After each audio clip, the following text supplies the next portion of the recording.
मित्रों, भगवान विष्णु ने माता लक्ष्मी को बताया है कि किस पाप के कारण कुंवारे लड़कों को सुहागिन महिलाएं ही पसंद आती हैं। मतलब कि नौजवान लड़कों को सुहागिन महिलाएं ही यानी कि शादीशुदा महिलाएं ही क्यों पसंद आती हैं। और इसके साथ ही साथ यह भी जानने को मिलेगा कि जो सुहागिन स्त्रियां अपने पति को धोखा देती हैं वह कौन सा पाप करती हैं। तो चलिए शुरू करते हैं आज का यह अनमोल वीडियो।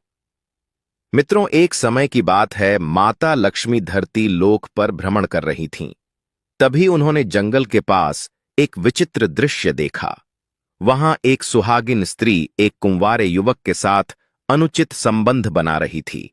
वह स्त्री अपने पति को धोखा दे रही थी और वह युवक जानते बूझते हुए भी एक विवाहित स्त्री के मोह में फंसा हुआ था। माता लक्ष्मी यह दृश्य देखकर अत्यंत आश्चर्यचकित हो गईं। उन्होंने मन ही मन सोचा, यह स्त्री तो विवाहित है, जिसके माथे पर सिंदूर है, हाथों में चूड़ियां हैं, जो अपने पति की लंबी उम्र के लिए करवा चौथ जैसे व्रत रखती है। फिर भी यह अपने पति को धोखा देकर पराये पुरुष के साथ ऐसा घिनौना कर्म कैसे कर सकती है। और यह युवक जो अभी कुंवारा है, उसे कुंवारी कन्या छोड़कर सुहागिन स्त्री में ही आकर्षण क्यों हो रहा है। माता लक्ष्मी के मन में कई प्रश्न उठने लगे।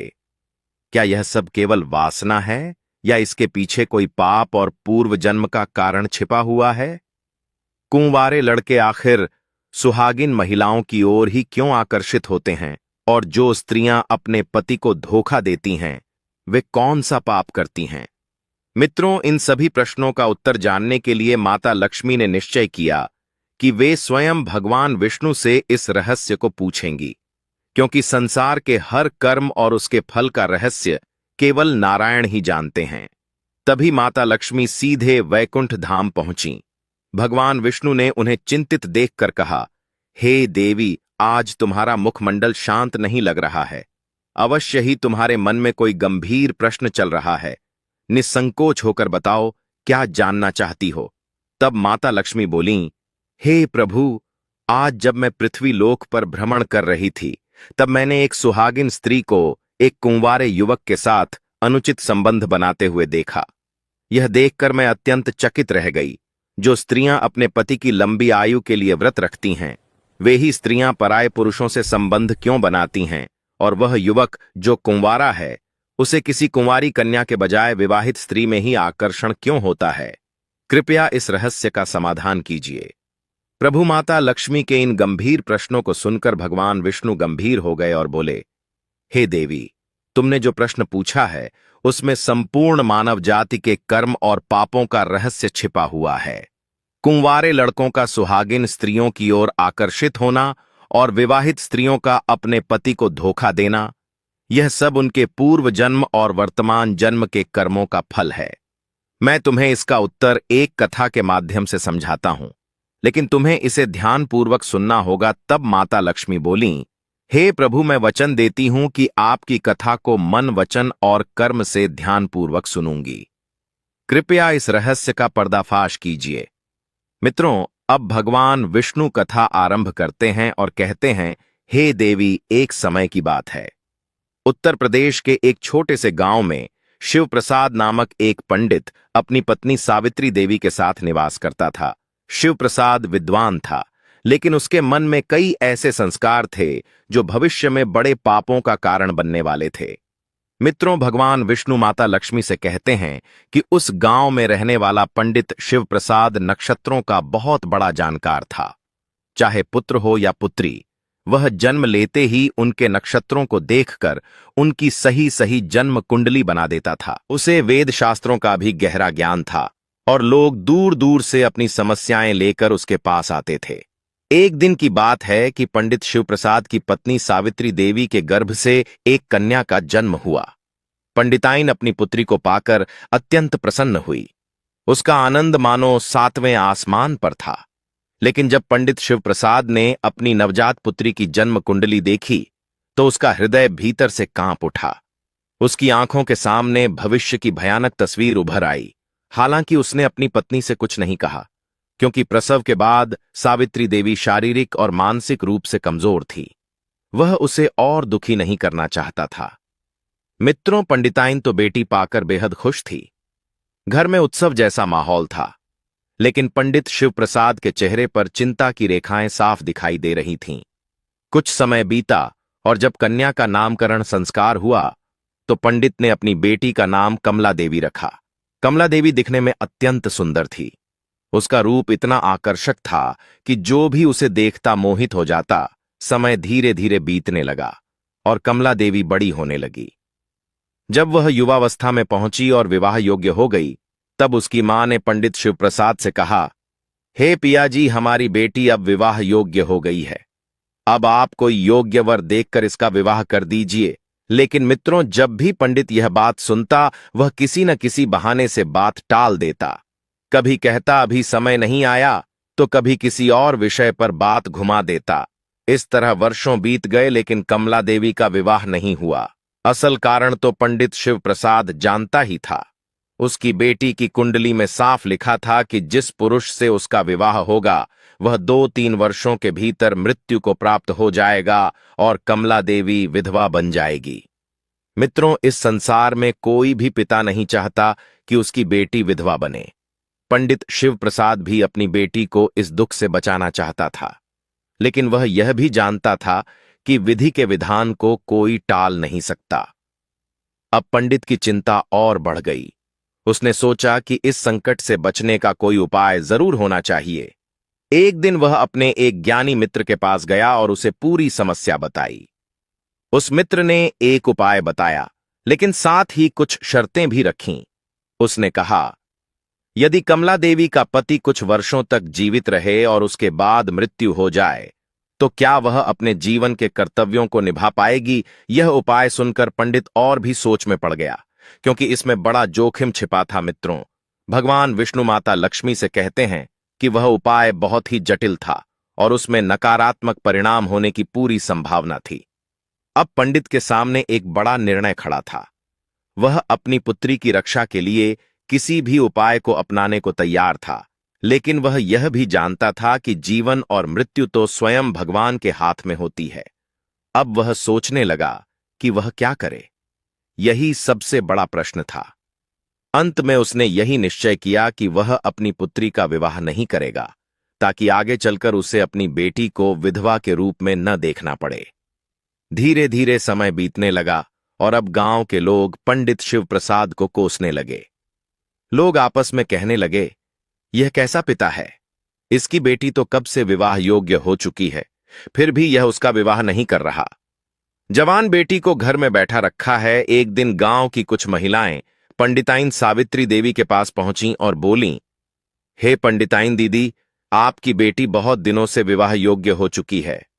आप इसका विवाह क्यों नहीं कराती? समय रहते किसी योग्य वर से इसका विवाह कर दीजिए, नहीं तो बाद में कोई पूछेगा भी नहीं। तब सावित्री देवी ने दुखी मन से कहा, हे बहनों, मैं क्या करूं? मैंने अपने पति से कई बार कहा है, लेकिन वह मेरी बात ही नहीं सुनते। महिलाएं बोलीं, आप बार बार कहिए। जवान बेटी को ज्यादा समय तक घर में नहीं रखना चाहिए, जल्दी से जल्दी उसका विवाह कर देना चाहिए। मित्रों, महिलाओं की बात सुनकर पंडिताइन का क्रोध बढ़ गया। वह बोली, ठीक है बहन, आज जब मेरे पति आएंगे तब मैं उनसे साफ कह दूंगी, या तो बेटी का विवाह करो या फिर इसका गला दबाकर मार डालो। इतना कहकर वह घर के अंदर चली गई और गुस्से में बैठ गई। शाम को जब पंडित शिवप्रसाद घर लौटे तो उन्होंने अपनी पत्नी को क्रोध में देखा और बोले, अरे भाग्यवान, क्या बात है? किसी ने कुछ कह दिया है क्या? तब पंडिताइन ने सारी बात बता दी और गुस्से में बोली, आज गांव की औरतों ने मुझे कितने ताने मारे हैं। उन्होंने कहा कि आपकी बेटी जवान हो गई है और आप उसका विवाह नहीं कर रहे। क्या आप नहीं जानते कि जवान बेटी को घर पर रखना पाप होता है? पंडित जी ने बात टालने की बहुत कोशिश की, लेकिन सावित्री देवी बोली, आज मैं आपकी कोई बात नहीं मानूंगी। या तो बेटी का विवाह कर दीजिए या फिर इसे मार डालिए। मित्रों, अंत में पंडित ने हार मान ली और बोले, ठीक है, मैं कोई अच्छा वर ढूंढकर अपनी पुत्री का विवाह कर दूंगा। कुछ समय बाद उसे दूसरे गांव में एक योग्य युवक मिला और उसने अपनी पुत्री का विवाह कर दिया। विदाई के बाद कमला देवी अपने पति के साथ सुखपूर्वक रहने लगी। 2-3 वर्ष बीते और फिर उसका पति मृत्यु को प्राप्त हो गया। कमला देवी विधवा हो गई। पंडित शिव प्रसाद उसे वापस अपने घर ले आए, क्योंकि उसके ससुराल में कोई सहारा नहीं था। कुछ समय बाद उन्होंने दूसरा वर खोजकर कमला देवी का पुनः विवाह कर दिया, लेकिन कुछ वर्षों के भीतर उसका दूसरा पति भी मृत्यु को प्राप्त हो गया। अब पंडित बहुत दुखी हो गया और अपनी बेटी को फिर घर बुला लाया। 2 बार विधवा होने के बाद कमला देवी फिर अपने मायके लौट आई। इस बार पंडिताइन का मन भी विचलित हो उठा। वह बार बार सोचने लगी, आखिर मेरी बेटी के जीवन में ऐसा क्यों हो रहा है? 2 विवाह हुए, दोनों में ही सुहाग छिन गया, कहीं यह सब भाग्य का खेल तो नहीं? अब पंडित जी ने तीसरे वर की तलाश शुरू की। काफी खोजबीन के बाद एक अच्छा और सभ्य युवक मिल गया। फिर बड़े धूमधाम से अपनी पुत्री कमला देवी का तीसरा विवाह कर दिया गया। लेकिन इस बार विदाई के समय पंडित जी का मन भारी था, आंखों में नमी थी, आवाज कांप रही थी। उन्होंने अपनी बेटी से कहा, बेटी, अब तुम अपने ससुराल जा रही हो, वहां सुख मिले या दुख, जो भी हो सब कुछ वहीं सहना। आज के बाद मेरे घर की ओर मत देखना, यह समझ लेना कि तुम्हारे माता पिता अब इस दुनिया में नहीं हैं। इतना कहकर उन्होंने मुंह फेर लिया ताकि बेटी उनकी आंखों के आंसू न देख सके। उसकी बेटी की आंखें भर आईं, लेकिन पिता की आज्ञा मानकर वह ससुराल चली गई। इधर पंडिताइन ने यह सब सुना तो उसका दिल टूट गया। वह तुरंत अपने पति के पास गई और बोली, स्वामी, आपने अपनी ही बेटी से ऐसा क्यों कहा? क्या वह आपकी संतान नहीं है? आप उसे इस तरह कैसे त्याग सकते हैं? पंडित जी चुप रहे, काफी देर तक कुछ नहीं बोले। लेकिन जब पंडिताइन ने बार बार पूछा तो आखिरकार उनका मन पसीज गया। उन्होंने गहरी सांस ली और बोले, हे प्रिय, जब हमारी बेटी का जन्म हुआ था तब मैंने उसकी जन्म कुंडली देखी थी। उसके नक्षत्र बहुत अशुभ थे। जिस पुरुष से उसका विवाह होगा वह 2-3 वर्षों में मृत्यु को प्राप्त हो जाएगा। मैं चाहता था कि हमारी बेटी इस दुख से बचे, इसलिए उसका विवाह टालता रहा। लेकिन अब हमारी उम्र भी हो चली है, हम उसे कब तक अपने पास रख सकते हैं? अगर कल हम इस दुनिया में न रहें तो वह अकेली क्या करेगी? इसीलिए मैंने उसे उसके ससुराल में बसने दिया, ताकि शायद भगवान की कृपा से उसके जीवन में संतान सुख आ जाए और वह अपना जीवन संभाल सके। पति की बातें सुनकर पंडिताइन की आंखों से आंसू बहने लगे। उसे अपने शब्दों पर शर्म आने लगी। वह बोली, मैंने आपको कितना गलत समझा। आप तो हमेशा हमारी बेटी का भला ही चाहते थे, लेकिन मैं आपकी पीड़ा समझ नहीं पाई। अब दोनों पति पत्नी चुपचाप बैठ गए। उनके मन में बस एक ही प्रार्थना थी, हे भगवान, हमारी बेटी की रक्षा करना। उधर पंडित जी की बेटी कमला देवी अपने जीवन के हर दुख का कारण खुद को मानती थी। उसके मन में बस यही चलता रहता था कि मेरी ही किस्मत के कारण 3-3 लोगों की जान चली गई। तीसरे विवाह के बाद 9 साल बीत चुके थे। इन 9 वर्षों में कमला देवी 2 पुत्रों की मां बनी। बड़े बेटे का नाम सौरभ और छोटे बेटे का नाम गौरव था। जीवन धीरे धीरे आगे बढ़ रहा था कि अचानक कमला देवी के तीसरे पति की भी मृत्यु हो गई। अब वह पूरी तरह अकेली रह गई थी, न पति न सहारा, बस 2 मासूम बच्चे। पिता ने उसे मायके आने से मना कर दिया था, इसलिए वह कहीं जा भी नहीं सकती थी। अब वह अपने ही घर में मेहनत करके बच्चों को पालने लगी। समय बीतता गया और बच्चे बड़े होने लगे। बड़ा बेटा सौरभ समझदार और मेहनती निकला। उसने पढ़ाई के बाद व्यापार शुरू कर दिया। शहर में उसकी एक फलों की बड़ी दुकान थी। वह खरीदारी करके शहर में बेचता था। सौरभ का एक खास दोस्त था विकास, जो पास के गांव में रहता था। छोटा बेटा गौरव अभी पढ़ाई कर रहा था। सौरभ चाहता था कि गौरव को किसी तरह की परेशानी न हो। जब सौरभ अपने पैरों पर खड़ा हो गया तो उसकी मां कमला देवी ने उसका विवाह पास के गांव की एक सुशील लड़की माया से कर दिया। माया सुंदर, शर्मीली और संस्कारी थी। उसमें एक आदर्श पत्नी के सारे गुण थे। संयोग से विकास भी उसी गांव में रहता था। शादी के कुछ समय बाद सौरभ व्यापार के लिए शहर चला गया, लेकिन उसने अपनी पत्नी माया को गांव में ही छोड़ दिया ताकि वह मां की सेवा कर सके और गौरव को समय पर खाना मिल सके। जब भी माया को कोई सामान चाहिए होता तो सौरभ अपने दोस्त विकास से कहकर मंगवा देता था, और अगर माया को कहीं जाना होता तो विकास उसे पहुंचा देता था। शुरुआत में माया अपनी सासू मां की बहुत अच्छे से सेवा करती थी। माया अपने पति सौरभ से सच्चा प्रेम करती थी और अपने कर्तव्यों को भी पूरी निष्ठा से निभा रही थी। समय ऐसे ही बीत रहा था। तभी भगवान विष्णु माता लक्ष्मी से कहते हैं, हे देवी, एक दिन अचानक विकास सौरभ के घर आया। उस समय माया घर के अंदर कोई काम कर रही थी। तभी बाहर से विकास की आवाज आई, अरे भाभी, कहाँ हो? बाहर आओ, तुम्हारे पिताजी की तबीयत बहुत खराब है, उन्होंने मुझे तुम्हें बुलाने भेजा है। यह सुनते ही माया घबरा गई और जल्दी से बाहर आई। सांस फुलाते हुए उसने विकास से पूछा, क्या सच में पिताजी की हालत बहुत खराब है? विकास ने कहा, हां भाभी, उनकी तबीयत ठीक नहीं है, वे तुम्हें तुरंत देखना चाहते हैं। यह सुनकर माया की सास भी बाहर आ गई। सास ने विकास की बात सुनी तो माया से बोली, बेटी, तुम जल्दी जाओ, अपने पिता की सेवा करो, जब वे ठीक हो जाएं तब लौट आना। भगवान विष्णु कहते हैं, हे देवी। फिर माया विकास की घोड़ा गाड़ी पर बैठकर अपने मायके चली गई। वहां पहुंचकर उसने अपने पिता की सेवा की दवा पानी करवाई और धीरे धीरे उनके स्वास्थ्य में सुधार होने लगा।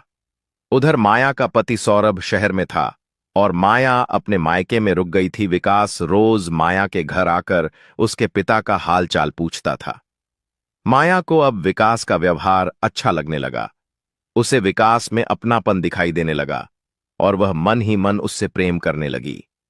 लेकिन माया यह नहीं जानती थी कि विकास असल में एक चरित्रहीन और अय्याश लड़का है। वह जुए का आदी था और वेश्याओं के पास जाकर अपनी वासना पूरी करता था। उसकी नजर अब माया पर पड़ चुकी थी। इधर माया भी विकास के प्रेम में अंधी हो चुकी थी। उसके पिता अब ठीक हो चुके थे, लेकिन माया का मन बदल चुका था। विकास रोज उसके घर आता और दोनों साथ में घूमने जाया करते थे। एक दिन घूमते समय माया ने विकास से कहा, विकास, अगर बुरा न मानो तो मैं तुमसे एक बात कहना चाहती हूं। विकास ने मुस्कुराकर कहा, कहो भाभी जी, मैं आपकी बात का बुरा क्यों मानूंगा? आज तक नहीं माना तो अब क्यों मानूंगा? भगवान विष्णु कहते हैं, हे देवी, जैसे ही माया ने विकास के मुंह से भाभी शब्द सुना, वह अंदर से तिलमिला उठी, क्योंकि वह तो उसे अपना प्रेमी मान चुकी थी। अब माया क्रोध में आकर बोली, विकास, आज के बाद तुम मुझे कभी भी भाभी कहकर मत बुलाना, नहीं तो यह तुम्हारे लिए अच्छा नहीं होगा। विकास थोड़ा घबराया और बोला, फिर मैं आपको क्या कहकर बुलाऊं? माया ने बात को घुमाते हुए कहा, विकास, सच तो यह है कि मैं तुमसे बहुत प्रेम करती हूं, इतना प्रेम जितना मैंने आज तक किसी से नहीं किया। भगवान विष्णु कहते हैं, हे देवी, जैसे ही विकास ने माया के मुंह से प्रेम शब्द सुना, उसके मन में खुशी की लहर दौड़ गई। वह मन ही मन सोचने लगा, अब तो मेरा काम बन गया, अब मुझे इधर उधर भटकने की जरूरत नहीं पड़ेगी। विकास पहले से ही माया को अपनी जाल में फंसाना चाहता था, क्योंकि विकास जानता था कि विवाहित स्त्रियों को फंसाने में जो मजा है वह कुमारी लड़कियों में नहीं है, क्योंकि विवाहित महिलाओं को हर चीजों का ज्ञान होता है। और अब माया खुद ही उसके प्रेम में डूब चुकी थी। धीरे धीरे दोनों के बीच नजदीकियां बढ़ने लगीं और उनका संबंध अनुचित दिशा में बढ़ गया। कुछ दिनों बाद माया के ससुराल से संदेश आया कि अब उसे वापस बुलाया जा रहा है। तब माया ने विकास को एक बार फिर झोपड़ी पर बुलाया और कहा, मेरे प्यारे विकास, अब मुझे अपने ससुराल जाना पड़ेगा। शायद फिर हम जल्दी ना मिल पाएं, इसलिए जब भी मुझे तुम्हारी याद आएगी मैं तुम्हें पत्र भेजूंगी और तुम मुझसे मिलने के लिए मेरे ससुराल आ जाना। विकास तो पहले से ही वासना का दास बना हुआ था, इसलिए उसने तुरंत माया की बात मान ली। इतना कहकर माया अपने घर लौट गई। अब माया के पिता को अपनी बेटी को ससुराल छोड़ने के लिए कोई और सहारा नहीं मिला, क्योंकि उसका कोई भाई बहन नहीं था। इसलिए वे विकास के पास गए और बोले, बेटा विकास, मेरी बेटी माया को उसके ससुराल छोड़ आओ, वहां से बुलावा आया है। विकास ने कहा, ठीक है पिताजी, मैं माया को छोड़ दूंगा। भगवान विष्णु कहते हैं, हे देवी, फिर श्याम माया को अपनी घोड़ा गाड़ी पर बैठाकर जंगल के कच्चे रास्ते से होते हुए उसके ससुराल छोड़ आता है।